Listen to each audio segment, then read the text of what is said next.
Hello everyone, Sanjay की पाठशाला में स्वागत है आप सभी का। इंग्लिश कंपलसरी के इस सेशन में यह हमारा चौथा एपिसोड होगा। तीसरे एपिसोड में हम लोगों ने fundamental speech organs versus pseudo speech organs पे डिस्कशन प्रारंभ किया था और उसी डिस्कशन को हम लोग आज आगे बढ़ाएंगे। तो पहले मैं टॉपिक लिख दूं, स्पीच ऑर्गन्स। और हमने समझा था पिछली क्लास में कि किसी भी स्पीच के अधिकतम 8 ऑर्गन्स हो सकते हैं और इन 8 ऑर्गन्स को हम लोग दो भागों में बांटते हैं। एक को बोलते हैं permanent speech organs. Permanent speech organs मैं शॉर्ट में लिख रहा हूँ, आप मेरी आवाज़ पे फोकस करेंगे। और दूसरे को हम लोग बोलते हैं pseudo speech organs. Pseudo speech organs सामान्य भाषा में आप कह सकते हैं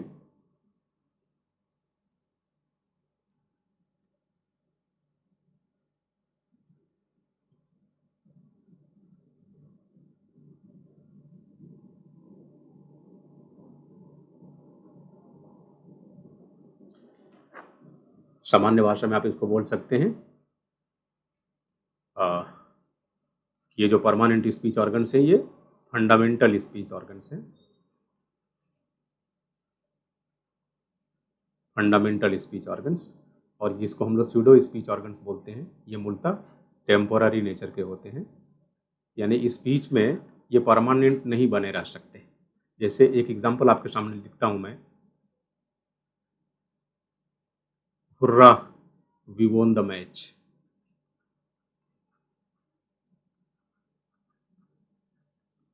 अब देखो ये पूरा एक स्पीच हुआ।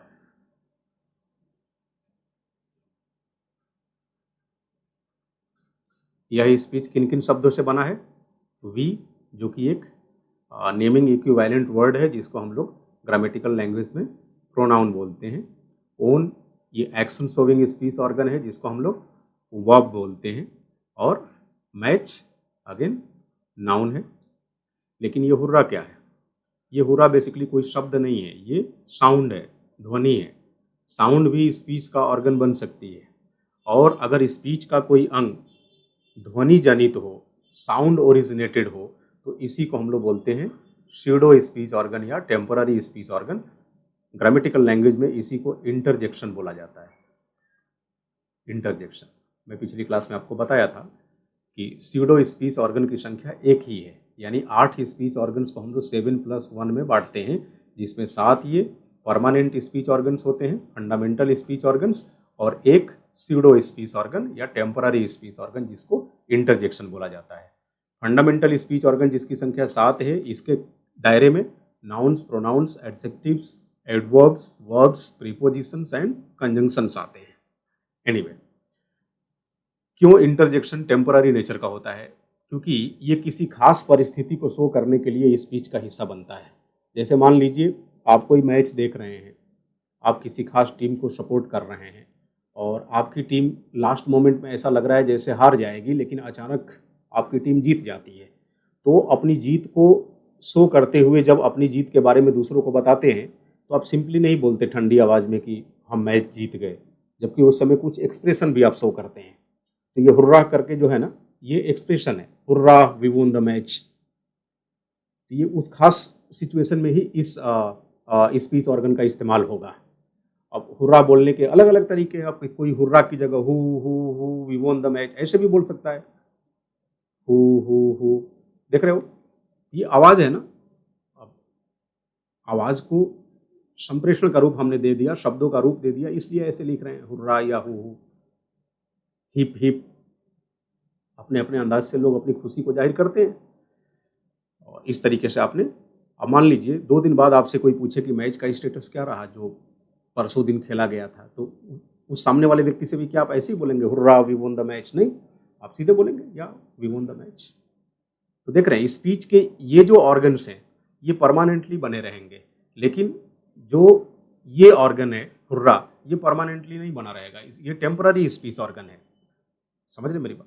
एक खास अवस्था में ही स्पीच के अंदर इस ऑर्गन का इस्तेमाल किया जाता है। आप समझ सकते हो वो अवस्था क्या होती है। जबकि ये सारे जो स्पीच ऑर्गन्स है ये स्पीच में परमानेंटली बने रहेंगे। तो इतना तय है कि जो परमानेंटली स्पीच का हिस्सा बने रहेंगे जो स्पीच ऑर्गन्स, उन स्पीच ऑर्गन्स की जो स्रोत है, जो सोर्स है, वो शब्द होते हैं, वर्ड्स। और टेम्पररी स्पीच ऑर्गन यानी इंटरजेक्शन का स्रोत क्या होता है? साउंड।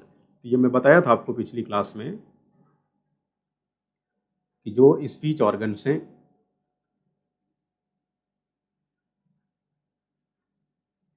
जिसको हम लोगों ने परमानेंट स्पीच ऑर्गन्स और टेम्पररी स्पीच ऑर्गन्स में बांटा था,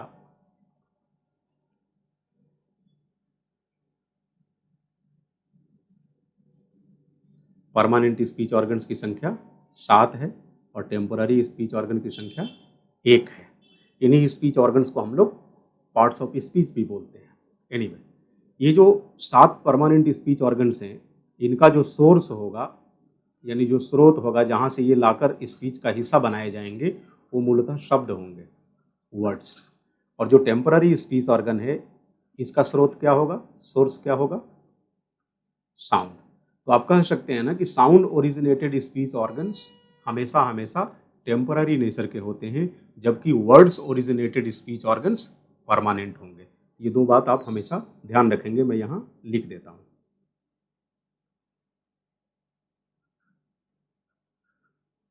words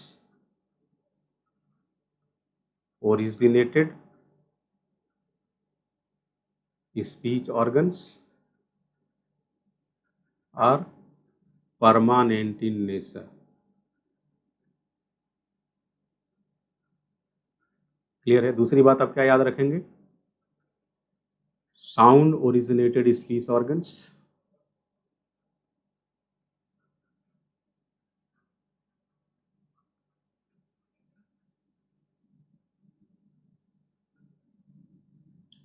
are temporary in nature, अस्थायी होते हैं।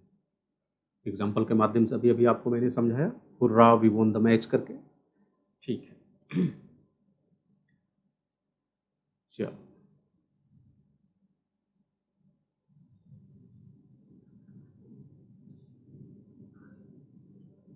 Permanent speech organs, temporary speech organs.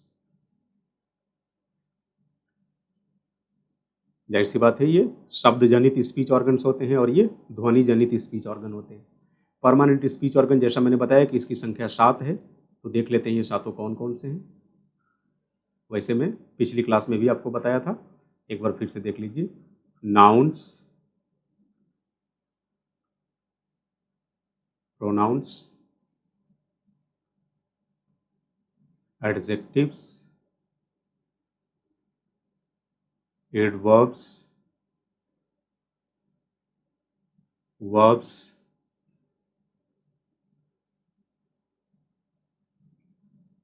Prepositions and conjunctions. Nouns को संज्ञा, सर्वनाम, विशेषण, क्रिया विशेषण, क्रिया, संबंध बोधक शब्द और आप इसको कह सकते हैं संयोजक, है ना, यानी समुच्चय बोधक, संयोजक। और टेम्पररी स्पीच ऑर्गन में कौन सा आता है? एक इंटरजेक्शन, इंटरजेक्शन नॉट जंक्शन, है ना, इंटरजेक्शन, जिसको कहते हैं विस्मयादि बोधक। और चूंकि ये शब्द नहीं होता विस्मयादि बोधक, ध्वनि कह लीजिए। ओके, ये आपके स्पीच ऑर्गन्स हुए। अब देखिए, ये जितने परमानेंट स्पीच ऑर्गन्स हैं, आपको पहले से मालूम है कि ये सारे के सारे शब्द जनित हैं, वर्ड्स ओरिजिनेटेड हैं। मान लीजिए कि यहाँ पर कोई स्पीच है, ये कोई स्पीच है,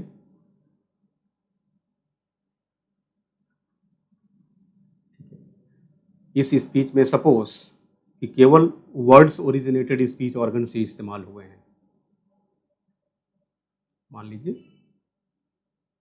स्पीच ऑर्गन 1 2 3 4, ठीक है। अभी ऑर्गन 1 2 3 4 मैंने लिखा, इस स्पीच के ये 4 अंग हैं अलग अलग। अब ये चारों अंग अगर थोड़ी देर के लिए मान लिया जाए कि ये वर्ड्स ओरिजिनेटेड हैं, है ना, शब्द जनित हैं, तो इतना तय है कि जो भी यहाँ ये 4 आपको देखने को मिल रहे हैं, ये इन्हीं 7 में से होंगे, नाउन टू कंजंक्शन, क्योंकि ये वर्ड्स ओरिजिनेटेड है। अब सपोज पहला स्पीच ऑर्गन नाउन की कैटेगरी से बना है, ठीक है। दूसरा स्पीच ऑर्गन वर्ब की कैटेगरी से बना है। तीसरा स्पीच ऑर्गन सपोज एडजेक्टिव है। चौथा स्पीच ऑर्गन मान लीजिए अगेन कोई नाउन है।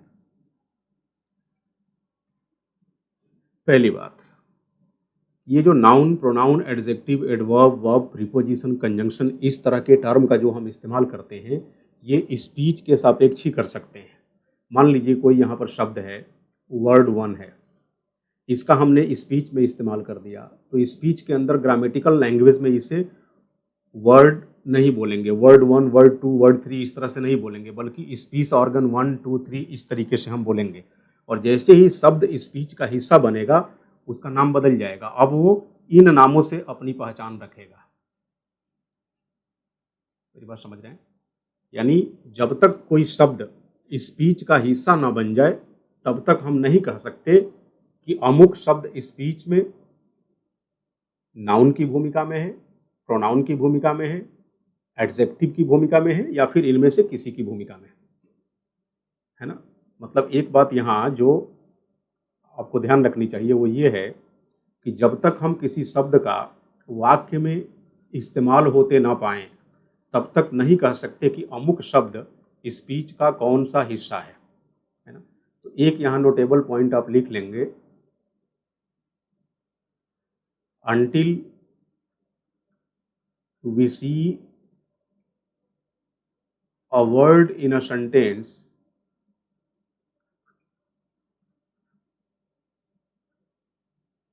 we are often unable to say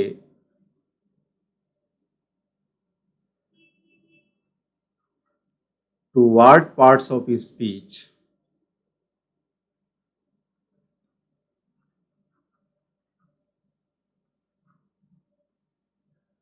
it belongs। समझ रहे मेरी बात? इसका हिंदी मतलब हुआ कि जब तक हम किसी शब्द का वाक्य में अनुप्रयोग होते ना देखें, तब तक हम यह नहीं कह सकते कि अमुक शब्द स्पीच का कौन सा अंग है ना।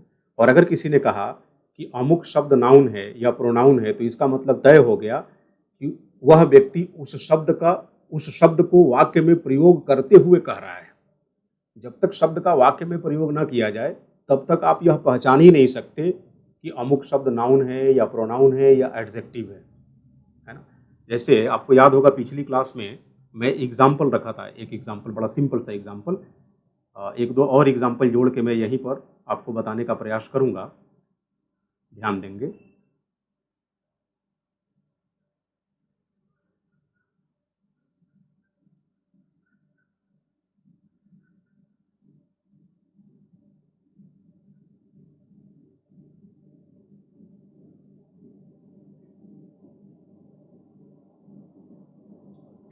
जैसे पिछली क्लास का एग्जाम्पल था आपका, हाँ, जैसे मान लीजिए, अब याद नहीं आ रहा है पिछली क्लास में क्या एग्जाम्पल दिया था मैं। Please give me some water, कृपया मुझे थोड़ा जल प्रदान करें, है ना। Please give me some water. दूसरा सेंटेंस मैं आपके सामने लिखता हूं, I saw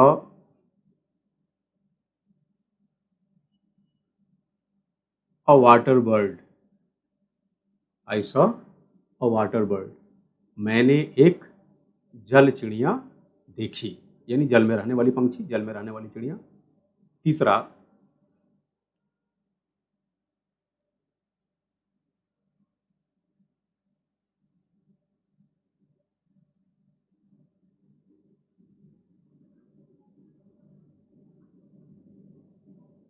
O Ramu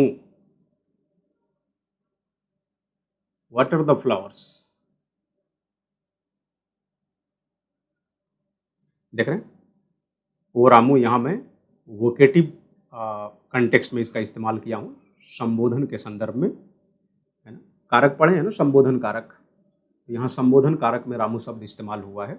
O Ramu water the flowers, आप वो ऐसे लिख सकते हैं, आप चाहे तो हे रामू बोल देते हैं।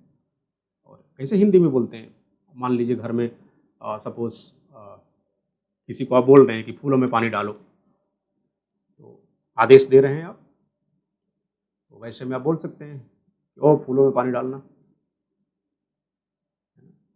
थोड़ा आप भ्रंश में बोले तो अरे फूलों में पानी डाल, ऐसे बोलते हैं ना।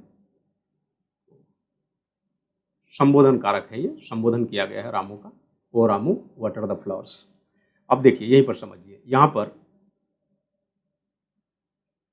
तीनों वाक्यों में आप एक कॉमन शब्द पा रहे हैं, वाटर। वाटर मैं इन तीनों वाक्यों से बाहर निकाल के यहां वाटर रख दे रहा हूं, और मान लीजिए यहां पर मैं पूछूं कि बताओ वाटर इन सातों ग्रामेटिकल नामों में से किस नाम से जाना जाएगा, तो कुछ लोग तपाक से बोल देंगे कि वाटर मतलब पानी, तो ये नाउन है, मटेरियल नाउन है, जबकि ऐसा कहना उचित नहीं है। मैं आपसे क्या बोला हूं, इस नोट पे ध्यान दीजिए, इस नोट में क्या लिखा है, until we see a word in a sentence we can't say that the given word belongs to which part of speech। जब तक किसी शब्द का वाक्य में उपयोग होते ना देखा जाए, तब तक हम नहीं कह सकते कि उस शब्द का ग्रामेटिकल स्टेटस क्या है, ग्रामेटिकली उस शब्द को हम किस नाम से जानेंगे। क्योंकि ये जो noun pronoun adjective dot dot conjunction जो आप देख रहे हैं, ये शब्दों का ग्रामेटिकल नेम है, और शब्द के साथ, है ना, शब्द के साथ, या फिर आप यूँ कह सकते हैं कि कोई शब्द जब तक स्पीच ऑर्गन ना बन जाए तब तक इस शब्द के साथ कोई ग्रामर नहीं होगा। तो शब्द के साथ जब ग्रामेटिकल अवधारणा जुड़ जाती है, तब जाकर ये शब्द स्पीच का अंग बनता है। यानी जाहिर सी बात है, किसी शब्द को जब तक वाक्य में न पिरोया जाए तब तक आप उस शब्द के व्याकरणिक अवस्थिति को बयां नहीं कर सकते। अब देखिए ऊपर वाले वाक्य में please give me some water, कृपया मुझे थोड़ा पानी दें, तो यहाँ वाटर का इस्तेमाल महज एक मटेरियल के नेम के रूप में किया गया है, एक द्रव्य के नाम के रूप में किया गया है, पदार्थ के नाम के रूप में, और नेमिंग वर्ड्स को हम नाउन कहते हैं। यानी वाक्य में अगर किसी शब्द का इस्तेमाल नॉमेनक्लेचर पर्पस से हो, किसी नाम को निर्दिष्ट करने के उद्देश्य से हो, तब उस शब्द को वाक्य के अंदर हम नाउन के नाम से जानते हैं। तो इतना तय हो गया कि ऊपर वाले वाक्य में शब्द वाटर का जो स्टेटस है वो किसका है, नाउन का है, नाउन है। यहां देखिए आई saw a water bird, I saw a water bird, अगर मैं वाटर हटा दूं यहां और सीधे लिखूं कि आई सॉ अ बर्ड, मैंने एक चिड़िया देखी, तो बर्ड नाम हुआ, नेमिंग वर्ड, तो नेमिंग वर्ड के लिहाज से ये नाउन कहला जाएगा। और आपको नहीं लगता कि शब्द वाटर का इस्तेमाल इस नाउन बर्ड की विशेषता बतलाने के लिए किया गया है, मॉडिफिकेशन के लिए? आगे मैं आपको बताऊंगा, जो शब्द वाक्य के अंदर किसी नेमिंग वर्ड की विशेषता बतलाए, या फिर आप यूँ कह लीजिए किसी नाम या नाम जैसे शब्द की विशेषता बतलाए, तब उस स्थिति में विशेषता बतलाने वाले को विशेषण कहते हैं, एडजेक्टिव कहते हैं। तो हम यहाँ महज चिड़िया की बात नहीं कर रहे हैं, बल्कि जल चिड़िया की बात कर रहे हैं। तो शब्द जल कहीं ना कहीं इस चिड़िया की विशेषता बतला रहा है ना, किसी सामान्य चिड़िया की बात नहीं हो रही है, जल में रहने वाली चिड़िया की बात हो रही है। तो शब्द वाटर शब्द बर्ड की विशेषता बतला रहा है, लिहाजा वाटर क्या है, एडजेक्टिव है। कैसे एडजेक्टिव पता चला, जब इस शब्द का सेंटेंस नंबर 2 में हमने इस्तेमाल किया, यानी शब्द का वाक्य में इस्तेमाल होते देखने के बाद ही हम बता पाए ना कि ये किस तरह का ग्रामेटिकल एंटिटी है। अब तीसरा देखो, ओ रामू वाटर द फ्लावर्स। अब यहाँ वाटर का मतलब पानी नहीं है, वाटर का मतलब पानी डालना है। बोल दिया आपने हे रामू फूलों में पानी डालो, तो वाटर मतलब महज पानी नहीं बल्कि पानी डालो। तो इस शब्द से कुछ होने का बोध हो रहा है, और वाक्य में प्रयुक्त ऐसा शब्द जिससे कुछ होने का बोध हो उसको क्रिया कहेंगे ना, वर्ब कहेंगे। तो देख रहे हैं एक ही शब्द पहले वाक्य में नाउन का स्वरूप धारण करता है, दूसरे वाक्य में एडजेक्टिव का स्वरूप धारण करता है, जबकि तीसरे वाक्य में क्रिया बन जाता है, वर्ब। जरा सोचिए, वाटर को अगर बिल्कुल हम फ्री छोड़ दें, इस शब्द को किसी वाक्य में उपयोग ना करें, इसका वाक्य में प्रयोग ना करें, और फिर आपसे पूछे कि बताओ वाटर का ग्रामेटिकल स्टेटस क्या होगा, तो आपको नहीं लगता कि कुछ भी स्टेटस बताना कहीं ना कहीं जल्दबाजी होगी? सटीक ग्रामेटिकल स्टेटस तभी पता चलेगा जब इस शब्द का इस्तेमाल वाक्य के अंदर किया जाएगा। समझ रहे हैं? तो ये बेसिकली एक्सप्लेनेशन है इसी स्टेटमेंट का। स्टेटमेंट क्या है? जब तक किसी शब्द का वाक्य में इस्तेमाल ना हो तब तक हम नहीं कह सकते कि अमुक शब्द स्पीच का कौन सा अंग है, नाउन है कि प्रोनाउन है, या एडजेक्टिव है, या एडवर्ब है, या वर्ब है, या प्रीपोजिशन या कंजंक्शन। तो इतनी बात क्लियर है? चलिए,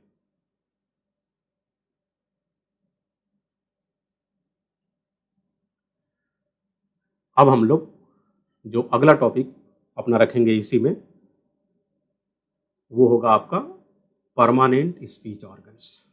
अब हम लोग नाउन से लेकर कंजंक्शन तक के जो भी स्पीच ऑर्गन्स हैं उनके बारे में अलग अलग अध्ययन करेंगे। Permanent speech organs,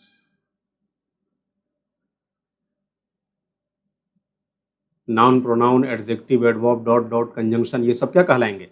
permanent speech organs कहलाएंगे। तो कल का जो हमारा टॉपिक होगा वो यही होगा, permanent speech organs. Thank you so much, all the best.